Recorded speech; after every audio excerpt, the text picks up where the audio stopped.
प्यारे विद्यार्थियों, आप सभी को मेरा नमस्कार।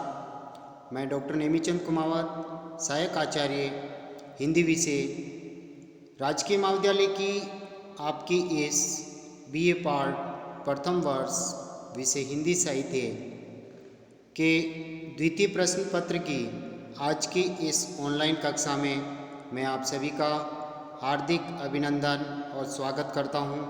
प्यारे विद्यार्थियों, आपके पाठ्यक्रमानुसार पिछली जो 8-9 ऑनलाइन कक्षाएं हुई थी उसमें मैंने पाठ्यक्रम पर चर्चा की है।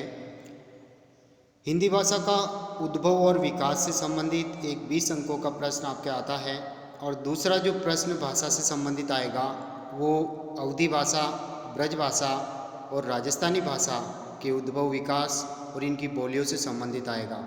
यानी ये 3 बिंदु हैं, अवधी भाषा, ब्रज भाषा और राजस्थानी भाषा। इन तीनों बिंदुओं से मिलाकर के अथवा में 2 प्रश्न आते हैं, जिसमें से एक करना आपको, और एक हिंदी भाषा के उद्भव और विकास से संबंधित, जिसमें प्राचीन आर्य भाषाएं, मध्यकालीन आर्य भाषाएं, आधुनिक आर्य भाषाएं, आधुनिक आर्य भाषाओं का वर्गीकरण, हिंदी शब्द की उत्पत्ति, हिंदी का जन्म, हिंदी के विकास के प्रमुख चरण, हिंदी शब्द के विविध अर्थ, इनसे संबंधित जो प्रश्न थे मैंने पिछले ऑनलाइन कक्षा में आपको पढ़ाया।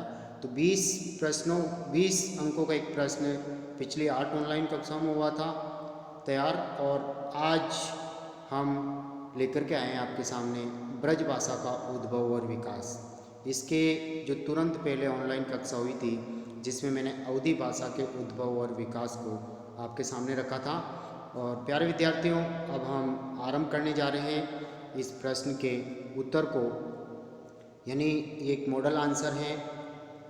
अवधी ब्रज भाषा का उद्भव और विकास का परिचय देते हुए इसकी प्रमुख विशेषताओं पर प्रकाश डालिए। ये जो प्रश्न बनता है, इस प्रश्न को ये प्रश्न 20 अंकों का बनता है और परीक्षा में आपको उसी दृष्टिकोण से लिखना है। ये 4-5 प्रश्नों में हम हर बड़े प्रश्नों के उत्तर लिख करके PDF नोट्स बना के आपके व्हाट्सएप ग्रुप पे शेयर कर रहे हैं। आप वहाँ से अच्छी तरह से पढ़ें और इनके वीडियोज बना करके हम लेक्चर्स रिकॉर्ड करके कॉलेज के CCE राज चैनल पर अपलोड कर रहे हैं, वहाँ से भी आप इनको पढ़ लें। और इनका लिंक भी हम आपके व्हाट्सएप ग्रुप में जो कक्षावार बनाए हुए हैं उनमें भी हम शेयर कर रहे हैं, वहाँ से भी आप इनको अच्छी तरह से पढ़ सकते हैं। हम शुरुआत करते हैं इस प्रश्न की। पुनः आपका स्वागत। ब्रज भाषा पश्चिमी हिंदी की प्रमुख एवं प्रतिनिधि बोली है। मध्यकाल में इसका काव्य भाषा के रूप में प्रयोग हुआ था, जो दीर्घ काल तक हिंदी काव्य भाषा के रूप में प्रतिष्ठित रही है। वैदिक भाषा में ब्रज शब्द का अर्थ चारागाह या पशु समूह होता है। इस क्षेत्र का नाम गायों की अधिकता से ही पड़ा है। प्राचीन भारत का मध्य देश, जिसे कालांतर में सूरसेन जनपद, ब्रजमंडल, मथुरा मंडल आदि नामों से जाना जाता है। मध्यकालीन ब्रज भाषा का प्रमुख उद्गम स्थान, यही स्थान ब्रज प्रदेश कहलाता है। यानी मध्यकालीन ब्रज भाषा का जो प्रमुख उद्गम स्थल है वो यही स्थान, यानी ब्रज प्रदेश ही ब्रजमंडल ही ब्रज प्रदेश कहलाया। और यहाँ की जो बोली है वो ब्रजमंडल के कारण ब्रज भाषा कहलाई या कहलाती है। इसका उद्गम सूरसेनी अपभ्रंश से माना जाता है।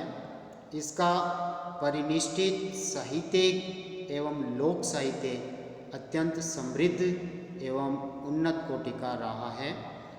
किसी समय राजस्थान, गुजरात, पंजाब, मध्य प्रदेश व उत्तर प्रदेश के अन्य भाषी क्षेत्रों में भी ब्रज भाषा का साम्राज्य था, यानी प्रभुत्व था।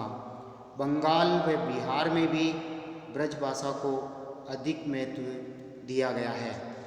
ब्रज भाषा के जो क्षेत्र हैं जहाँ जहाँ ये भाषा बोली जाती है, लेखन में उपयोग में ली जाती है, देखिए डॉक्टर ग्रियर्सन के भाषा सर्वेक्षण के अनुसार इसके बोलने वालों की संख्या लगभग 79 लाख थी, 79 लाख। अपने शुद्ध रूप में ब्रजभाषा मथुरा, आगरा, अलीगढ़ तथा धौलपुर, भरतपुर, बदायूं, बरेली, बुलंदशहर आदि में बोली जाती है। गुड़गांव, करौली तथा ग्वालियर के कुछ भाग भी इसी क्षेत्र में हैं, किंतु सीमांत प्रदेश होने के कारण यहाँ की ब्रजभाषा राजस्थानी तथा बुंदेली से पूरी तरह से प्रभावित हैं। एटा, मैनपुरी, बरेली, पीलीभीत तथा इटावा की ब्रजभाषा में कन्नौजी का प्रभाव परिलक्षित होता है। ब्रजभाषा के जो उपरूप उभरते हैं वो मुख्यतः 3 रूप हैं। देखिए, मुख्यतः 3 रूप आपके सामने हैं। एक तो पूर्वी ब्रज, दूसरी पश्चिमी ब्रज और तीसरी है दक्षिणी ब्रज। पूर्वी ब्रज में मैनपुरी, एटा, इटावा, बदायूं, बरेली, पीलीभीत, फर्रुखाबाद, हरदोई और कानपुर आदि ब्रजभाषा के पूर्वी क्षेत्र हैं। यानी इन क्षेत्रों में, पूर्वी क्षेत्रों में ब्रजभाषा बोली जाती थी। पश्चिमी जो ब्रजभाषा है वो दूसरा रूप इसका वो है इस क्षेत्र में, पश्चिमी क्षेत्र में मथुरा, आगरा, अलीगढ़ और बुलंदशहर आते हैं। तीसरा जो रूप है ब्रजभाषा का वह है दक्षिणी ब्रज, भरतपुर, धौलपुर, करौली, पश्चिमी ग्वालियर और पूर्वी जयपुर आदि दक्षिणी ब्रजभाषा के क्षेत्र हैं। प्यारे विद्यार्थियों, ब्रजभाषा के विकास के जो चरण हैं उसकी ओर हम आगे बढ़ रहे हैं। पहला जो चरण आता है वो है आदिकाल, यानी 1000 ईस्वी से 1525 ईस्वी तक के बीच, जो ये सूरपूर्वी युग भी इसको कह सकते हैं, सूरदास जी के पूर्व का युग इसको माना जा सकता है।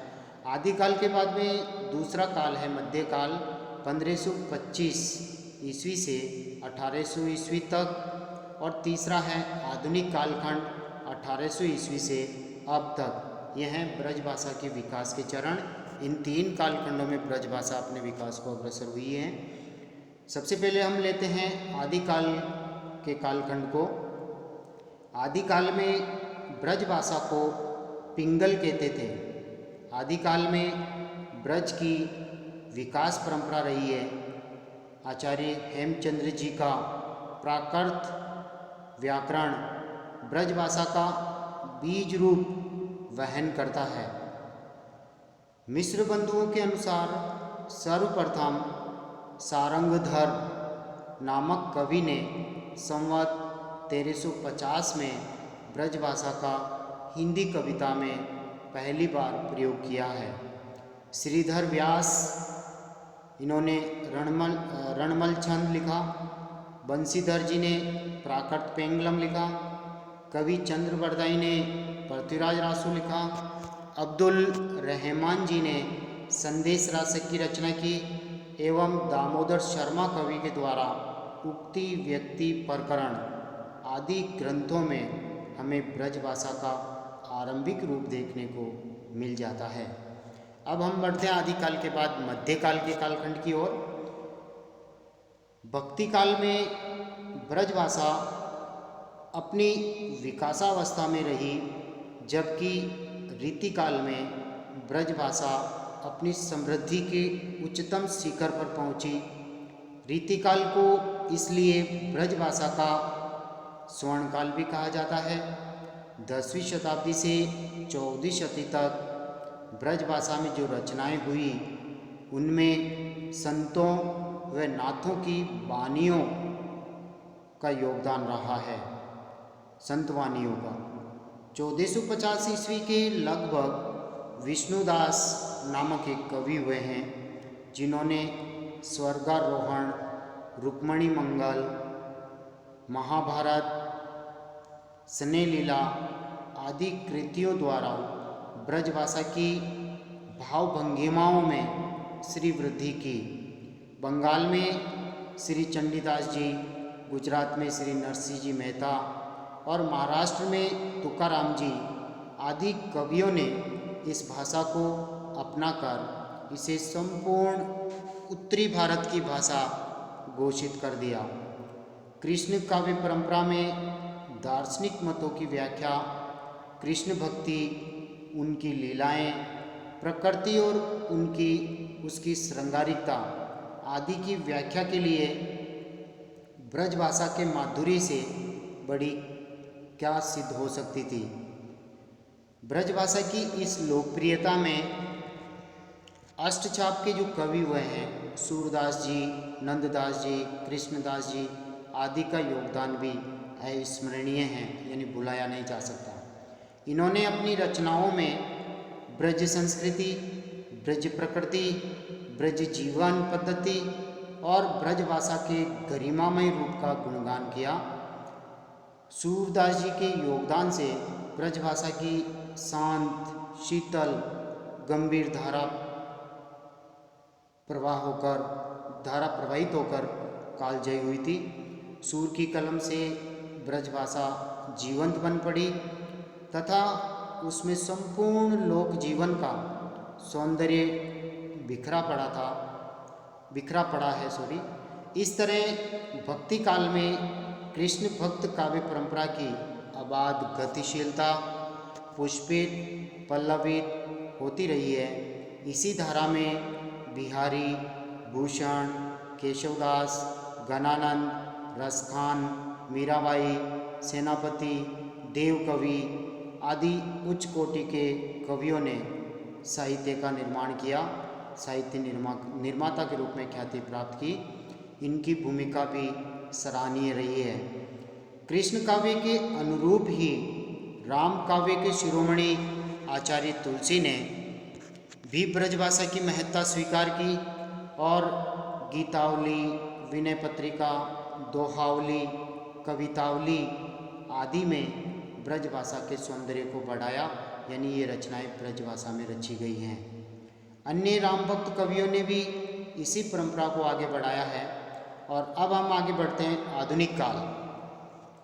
आधुनिक युग में भी ब्रजभाषा की इस लंबी परंपरा का औचित्य निर्वाह करने वाले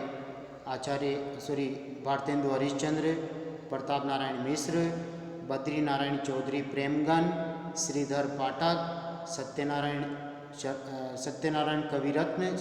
शर्मा कविरत्न एवं जगन्नाथ दास रत्नाकर आदि विशिष्ट हैं।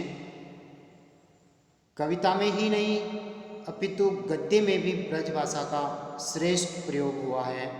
16वीं सदी में रचित 252 वैष्णवन की वार्ता और 84 वैष्णवन की वार्ता ब्रजभाषा गद्य के श्रेष्ठ उदाहरण हैं। रत्नाकर जी का उद्धव शतक भी आधुनिक ब्रजभाषा का उत्तम ग्रंथ है। आचार्य महावीर प्रसाद द्विवेदी जी को यह श्रेय दिया जाता है कि उन्होंने खड़ी बोली हिंदी को काव्य भाषा के पद पर प्रतिष्ठित किया। इस प्रकार लगभग 700 वर्षों तक ब्रजभाषा काव्य भाषा के पद पर प्रतिष्ठित रही हैं। ब्रजभाषा की जो प्रमुख बोलियां हैं वो मैं आपके समक्ष रख रहा हूँ। ब्रजभाषा की मुख्य रूप से 9 उपबोलियां हैं। उनमें है पहली बुक्सा जो नैनीताल में बोली जाती है, दूसरी अंतर्वेदी बरेली, पीलीभीत, एटा और मैनपुरी में प्रयुक्त की जाती हैं। तीसरी है गांववारी जो आगरा में बोली जाती है। चौथी है डांगी जो भरतपुर, करौली और जयपुर में बोली जाती हैं। और पांचवी है धौलपुरी जो धौलपुर में, छठी भरतपुर में, सातवीं जादोबारी करौली और ग्वालियर में, आठवीं सिक्करवाड़ी ग्वालियर उत्तरी पूर्वी भाग में और 9वीं है कठेरिया, ये बंदायूं में बोली जाती हैं। ये थी ब्रजभाषा की प्रमुख उपबोलियाँ। अब हम आगे बढ़ेंगे ब्रजभाषा की भाषा वैज्ञानिक विशेषताएं। तो प्यारे विद्यार्थियों, अगली ऑनलाइन कक्षा में हम यहाँ से आरंभ करेंगे। आज की इस ऑनलाइन कक्षा को मैं यहीं समाप्त करता हूँ। यूट्यूब चैनल जो कॉलेज का बना हुआ है CCE राज, इस YouTube चैनल पर विषयवार जो प्लेलिस्ट बनाई हुई है उसमें विषयवार हम सभी संकाय साथी अपने अपने विषय के वीडियोज बनाकर उस पर अपलोड कर रहे हैं। साथ ही कक्षावार और विषयवार जो आपके व्हाट्सएप ग्रुप बनाए हुए हैं उनमें भी हम इन वीडियोज के लिंक शेयर कर रहे हैं।